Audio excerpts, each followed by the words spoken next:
वो दिन दूर नहीं जब भारत इसमें भी एक ग्लोबल पावर बनेगा।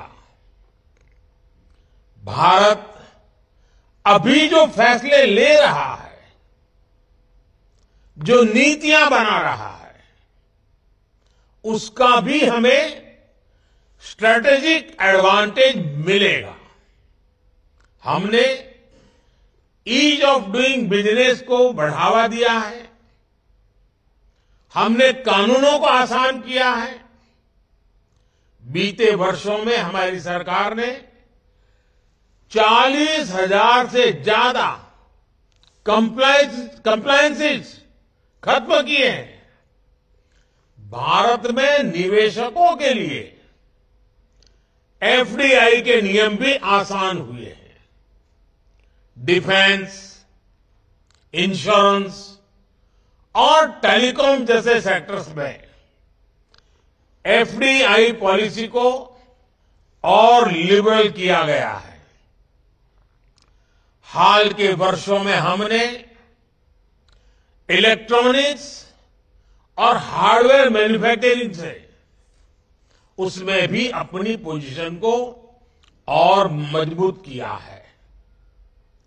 लार्ज स्केल इलेक्ट्रॉनिक्स मैन्युफैक्चरिंग और आईटी हार्डवेयर के लिए पीएलआई स्कीम्स हो, इलेक्ट्रॉनिक कंपोनेंट्स के लिए स्कीम्स हो, या फिर इलेक्ट्रॉनिक्स मैन्युफैक्चरिंग क्लस्टर्स हो, इन सभी में भारत ने इंसेंटिव देकर इलेक्ट्रॉनिक्स इकोसिस्टम्स को तरक्की के नए अवसर दिए हैं।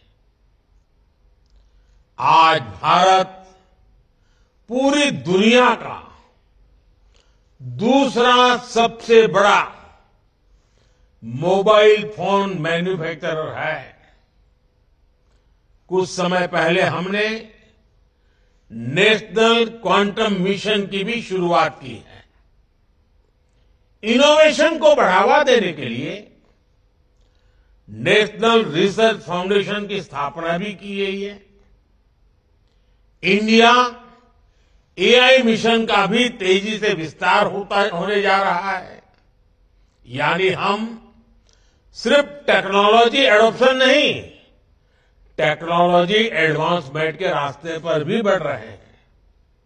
साथियों, सेमीकंडक्टर इंडस्ट्री का सबसे ज्यादा लाभ अगर किसी को मिलने वाला है तो वो हमारे भारत के युवा है।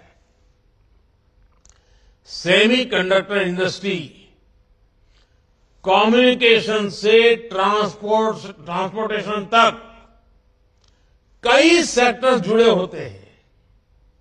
ग्लोबल इकोनॉमी में भी इस इंडस्ट्री से कई बिलियन डॉलर का रेवेन्यू और एम्प्लॉयमेंट जनरेशन होता है।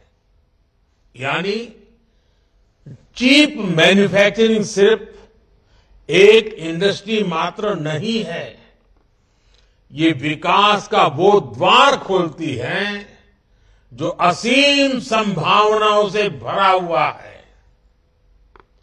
इस सेक्टर से न सिर्फ भारत में रोजगार के नए अवसर बनने वाले हैं, बल्कि टेक्नोलॉजिकल एडवांसमेंट्स के क्षेत्र में भी बड़ी प्रगति होने वाली है। आज दुनिया भर की सेमीकंडक्टर चिप के पीछे जो डिजाइन है और उस डिजाइन के पीछे का जो दिमाग है, वो दिमाग अधिकांश भारत के युवा का ही है। इसलिए आज जब भारत सेमीकंडक्टर मैन्युफैक्चरिंग के क्षेत्र में आगे बढ़ रहा है, तो हम टैलेंट इकोसिस्टम की इस साइकिल को एक प्रकार से कंप्लीट कर रहे हैं। आज अभी इस कार्यक्रम में हमारे साथ जुड़े हुए युवा ये जानते हैं कि कैसे आज देश में उनके लिए नई नई संभावनाएं बन रही हैं, नए अवसर बन रहे हैं। स्पेस का सेक्टर हो, मैपिंग का सेक्टर हो, भारत ने अपने युवाओं के लिए इन सेक्टर्स को पूरी तरह खोल दिया है। हमारी सरकार ने स्टार्टअप इकोसिस्टम को जो इंसेंटिव दिए हैं, जो प्रोत्साहन दिया है, वो अभूतपूर्व है। और इसी का कमाल है कि इतने कम वर्षों में भारत दुनिया का तीसरा सबसे बड़ा स्टार्टअप इकोसिस्टम बन गया है। अब आज के इस आयोजन के बाद सेमीकंडक्टर सेक्टर में भी हमारे स्टार्टअप के लिए नए मौके बनने जा रहे हैं।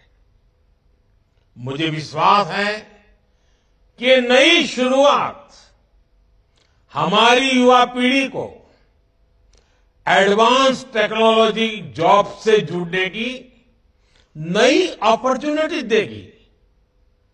साथियों, आपको याद होगा लाल किले से मैंने कहा था, यही समय है, सही समय है। जब हम इस भावना के साथ नीतियां बनाते हैं, निर्णय लेते हैं, तो नतीजे भी मिलते हैं।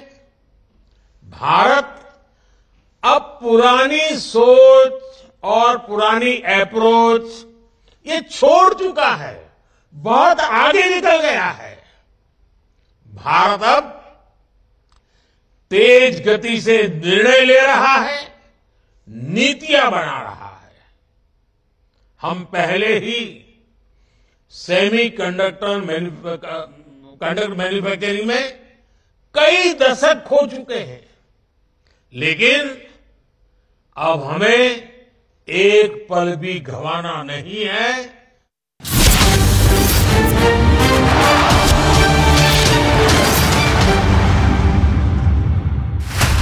दुनिया के सबसे बड़े चुनाव से पहले न्यूज़ 18 नेटवर्क लाएगा देश का सबसे बड़ा ओपिनियन पोल। 21 राज्य, 518 संसदीय सीट, 1 लाख से ज्यादा लोगों की राय, देश की जनता से सीधा संवाद और उनकी राय। एक सबसे बड़ा पोल, 20 चैनल्स, 16 वेबसाइट्स पर अब तक नहीं हुआ ऐसा opinion poll. News 18 mega opinion poll, शाम 6 से रात 10 बजे 13